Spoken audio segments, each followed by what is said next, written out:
Hello guys, welcome back to Priya singer education channel. आप सबका स्वागत है। तो आज की वीडियो में हम डिस्कस करेंगे career talks on teaching profession. मतलब टीचिंग प्रोफेशन पे आप क्या क्या करियर परस्यू कर सकते हैं और कैसे परस्यू कर सकते हैं। तो इस चीज़ को हम डिस्कस करेंगे। इसमें किस किस कितनी तरह की आपको क्या क्या पढ़ना पड़ेगा, क्या क्या नहीं पढ़ना पड़ेगा, और इसके प्रॉन्स एंड कॉन्स को हम सब चीज़ों को डिस्कस करेंगे। तो चलिए शुरुआत करते हैं आज की वीडियो। तो हमारे सबसे पहले वो do we understand by the term teacher, कि हम टीचर की टर्म से क्या अंडरस्टैंड करते हैं। इसका मतलब होता है it refers to a profession person who helps other to learn in the context it is used to refer to a person who facilitate learnings including the higher education institutions. मतलब कोई एक ऐसा पर्सन जो आपको चीज़ों को याद करने समझने में मदद करता है, आपको उसका मीनिंग समझाता है, उसका कंटेक्स्ट समझाता है, वो क्या रेफर कर रहा है। ठीक है। A professional whose jobs is to teach and guide learning. एक ऐसा प्रोफेशनल जो दूसरे लोगों को गाइड करता है, टीच करता है, समझाता है, कोई भी चीज़ को मतलब याद करने में, समझाने में।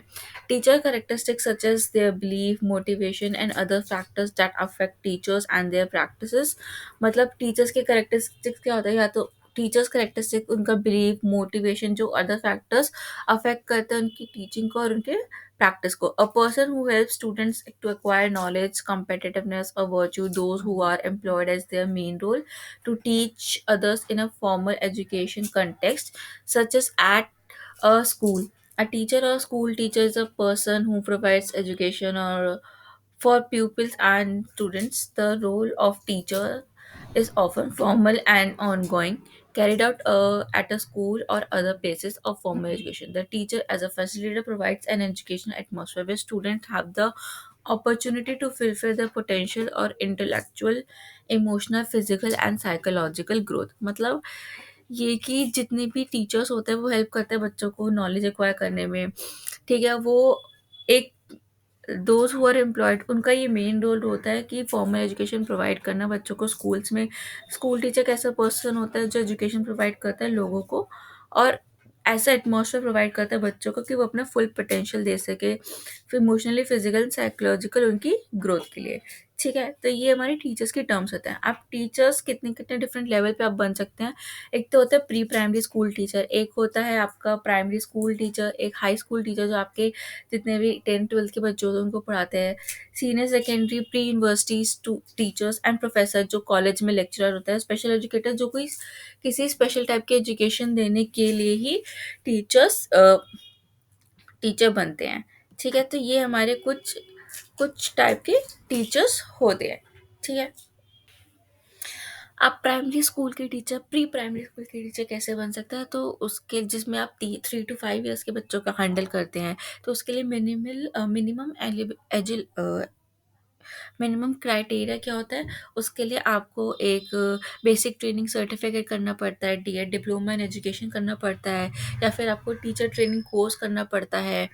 उसके अलावा आपको एक नर्सरी टीचिंग ट्रेनिंग करनी होती है, या फिर आपको diploma in early child education करना होता है। ये सब आपको आपकी 12th एजुकेशन, आपको अपनी 12th करने के बाद करना पड़ता है।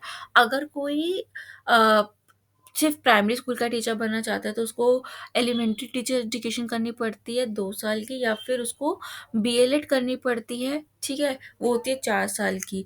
और डीएलएड करनी पड़ता है, डिप्लोमा इन एलिमेंट्री एजुकेशन। ये सारी चीज़ें करके आफ्टर 12th वो एक प्री प्राइमरी स्कूल का टीचर बन सकता है। ठीक है। अब इसके बाद जो हम चीज़ डिस्कस करेंगे वो है हमारी how to become a primary school teacher. Primary school के टीचर कैसे बन सकता है, इसमें हम 6 से 12 साल के बच्चों को हैंडल करते हैं। जो भी हमारे फर्स्ट से लेके 6 क्लास तक के बच्चे होते हैं उनको हम हैंडल करते हैं इसमें।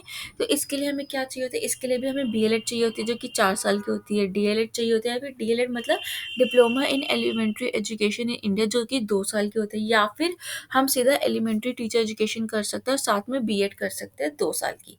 ठीक है। तो जो प्राइमरी स्कूल के टीचर्स होते हैं इनका क्या रिस्पॉन्सिबिलिटी रिस्पॉन्सिबिलिटी है, इनकी रिस्पॉन्सिबिलिटी होती है बच्चों की जो मतलब ये बेसिक होता है, बच्चों की वैल्यू बिल्ड करना, उनकी कॉन्सेप्ट डिलीवरी को अच्छा करना, उनके स्किल डेवलपमेंट करना, उनके साथ इंटरेक्टिव सेशन करना, उनके साथ सोशल लाइफ के बारे में डिस्कस करना, मतलब कैसे हो सकता है। मतलब बेसिकली हम 6 से 12th क्लास के बच्चों के अंदर एक नींव रखते हैं किसकी, एक बेसिक एजुकेशन की, उनकी फाउंडेशन जो फाउंडेशन होती है पढ़ाई की, उसको स्ट्रॉन्ग करने की हम नींव रखते हैं 6 से 12th क्लास के बच्चों के बीच में, ठीक है। इसमें हम उनके कॉन्सेप्ट को अच्छा करते हैं, सुधारते हैं, उनको समझाते हैं कि क्या चीज़ सही है, क्या चीज़ गलत है।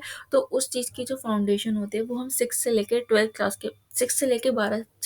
12 साल के बच्चों के बीच बच्चों में डालते हैं। ये एक प्राइमरी स्कूल टीचर की रिस्पॉन्सिबिलिटी होती है। अब हम नेक्स्ट डिस्कस कर रहे हैं वो है कि how to become a secondary school teacher. Secondary school teacher क्या होता है, जो हमारे 6 से लेके 10th क्लास के बच्चों को हैंडल करती है टीचर, उनको, ठीक है, वो होती है जो teacher focus on aligning the attitude character of the student. इसमें जो टीचर होती है वो बच्चों का करेक्टर, उनको शेप देती है, उनके जो प्री टीनेज होती है पर्टिकुलर उस चीज़ को डील करती है। उनके जो अप्रोच होनी चाहिए, जो उनका कंपैशन होना चाहिए बच्चों को समझने में, जो बच्चों में इमोशनल टर्बुलेंस होता है, मतलब जो भी बच्चों में आजकल देखा गया बच्चों में इमोशनल फैक्टर होता है, उसको उसको केयरफुल, उसको सेफली हैंडल करना उस फेज़ को, ताकि वो चीज़ बच्चे उस फेज़ में कुछ ऐसा गलत ना करें, उनको चीज़ें समझाना कि क्या चीज़ सही है, क्या चीज़ गलत है। ये एक सेकेंडरी स्कूल टीचर की रिस्पॉन्सिबिलिटी है। अब इसके लिए क्या, सेकेंडरी स्कूल टीचर बनने के लिए क्या-क्या हमें पढ़ना पड़ता है, तो उसके लिए हमें बेसिकली हमारी एक तरह की पोस्ट ग्रेजुएशन डिग्री होती है। ये बीएड होती है, जो हमें बेसिकली हमारी कर आफ्टर ग्रेजुएशन करनी पड़ती है, ठीक है। BLED degree and a postgraduate degree is required as education credential to become a high school secondary teacher। ये एक तरह की, ये पोस्ट ग्रेजुएशन के बाद भी करी जा सकती है, ये आपकी चॉइस होती है। अब हम सीनियर सेकेंडरी स्कूल की टीचर कैसे बन सकते हैं, तो इसमें क्या होता है, basically intermediate schooling of 2 year duration, a teacher here will be instructing student of class 11th and 12th, also called as PUC, first and second. जो भी 11th एंड 12th क्लास के बच्चों को हैंडल करती है टीचर, ठीक है, वो हमारी सीनियर सेकेंडरी स्कूल की टीचर होती है। वो बेसिकली कोई भी बेसिकली स्ट्रीम सब्जेक्ट को पढ़ाती है, या फिर सब साइंस के स्ट्रीम के सब्जेक्ट को पढ़ा रही है, कॉमर्स के पढ़ा रही है, या फिर आर्ट्स के पढ़ा रही है। इसमें उनकी स्पेशलाइजेशन होती है, ठीक है। उसमें उन्होंने अपनी हायर पढ़ाई कर रखी होती है, उसमें उन्होंने कोई कोर्स कर रखा होता है, कोई डिग्री कर रखी होती है, फिर डिप्लोमा कर रखा होता है। तो ये सब secondary school teacher senior secondary school teacher की नीड होती है।